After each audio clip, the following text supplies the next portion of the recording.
Example 4 को solve करते हैं। एग्जाम्पल 4 के अंदर यहाँ पे देखो y के पद तो ज़्यादा है क्योंकि y के पद यहाँ पे 2 बार है और x का पद यहाँ पे केवल 1 बार है। तो यहाँ से हम x को एक तरफ करेंगे और बाकी पूरे पर्सन के जितने भी पद हैं उन सबको हम दूसरी तरफ ले लेंगे। हम यहाँ पे इस तरह से लिखेंगे, x को मैंने साइड में कर लिया और बाकी जितने भी पद थे उसको हमने दूसरी तरफ कर दिया। अब यहाँ पे y के पद ज़्यादा है, y के पद 2 बार है, x का पद 1 बार है, तो हम इसका अवकलन करेंगे y के सापेक्ष। तो इसका अवकलन करने पे हमें मिलती है ये इक्वेशन। तो अब यहाँ पे देखो ये है dx अपॉन dy। तो dx अपॉन dy को हम लिखते हैं 1 अपॉन p। 1 अपॉन p क्यों लिखते हैं, इसका रीज़न है dy upon dx। dy upon dx को हम लिखते हैं p। तो dx अपॉन dy को हम लिखेंगे 1 अपॉन p। तो हम इसको इस तरह से लिख देंगे, dx अपॉन dy को तो हमने लिख दिया 1 अपॉन p। और ये जो पूरा फंक्शन था इतना, ये यहाँ से हमने कॉमन ले लिया ये dp अपॉन dy और यहाँ पे भी dp अपॉन dy, क्योंकि गुणनखंड करने के लिए सबसे पहला कंसेप्ट यही है कि यहाँ पे हम गुणनखंड के लिए हम यहाँ पे dp अपॉन dy को हम लेंगे कॉमन।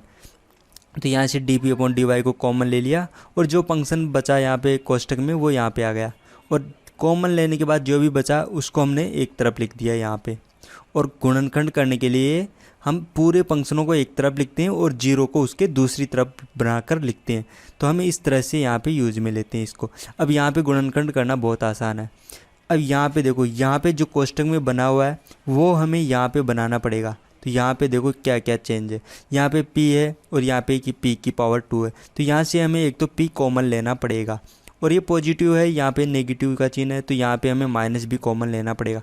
यहाँ पे है 2y और यहाँ पे है 4y²। तो यहाँ से हमें 2y भी कॉमन लेना पड़ेगा। तो मैं कॉमन ले लेता हूँ। तो कॉमन लेंगे यहाँ से p अपॉन 2y माइनस का।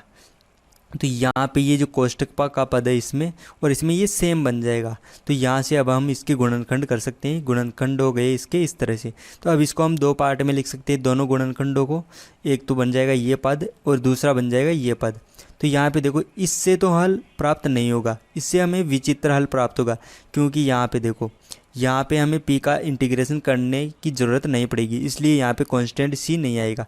लेकिन यहाँ पे p प्राप्त करने के लिए हमें इंटीग्रेशन करना पड़ेगा और इंटीग्रेशन करना पड़ेगा तो यहाँ पे कांस्टेंट c आ जाएगा।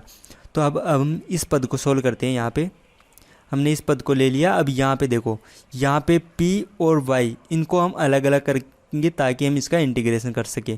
तो यहाँ पे हमने p के पदों को अलग कर दिया और y के पदों को हमने कर दिया अलग। अब हम इसका इंटीग्रेशन कर सकते हैं बहुत ही इजीली।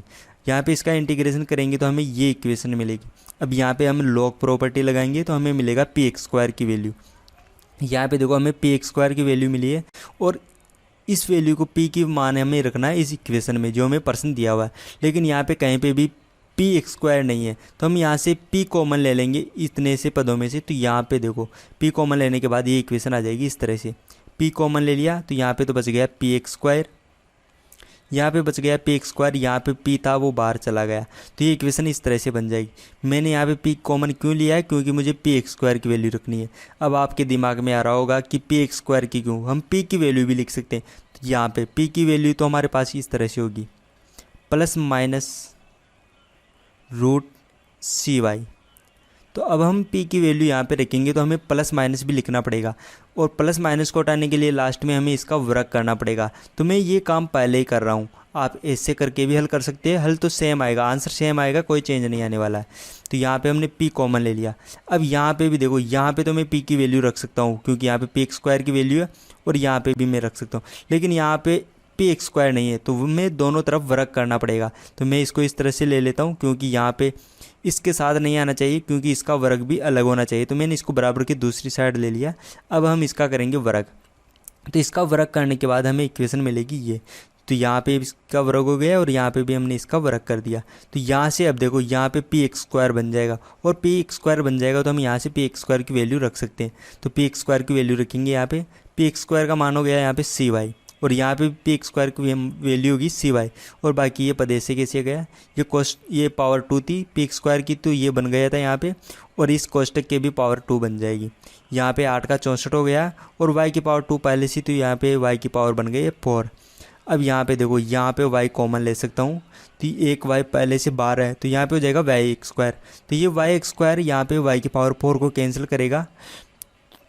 यहाँ पे y कॉमन लेंगे तो y की पावर 2 आएगा, क्योंकि जो एक्स स्क्वायर यहाँ पे होल एक्स स्क्वायर है और इसकी पावर 2 है, तो यहाँ पे देखो y नहीं कॉमन आएगा, यहाँ पे y स्क्वायर कॉमन आएगा, तो यहाँ पे y की पावर क्यूब बनेगी। तो y की पावर क्यूब y की पावर 4 को कैंसिल करेगी, तो केवल यहाँ पे y बचेगा। ये हो गया एग्जाम्पल नंबर 4 का आंसर। ये जो है एग्जाम्पल नंबर 4 का आंसर है।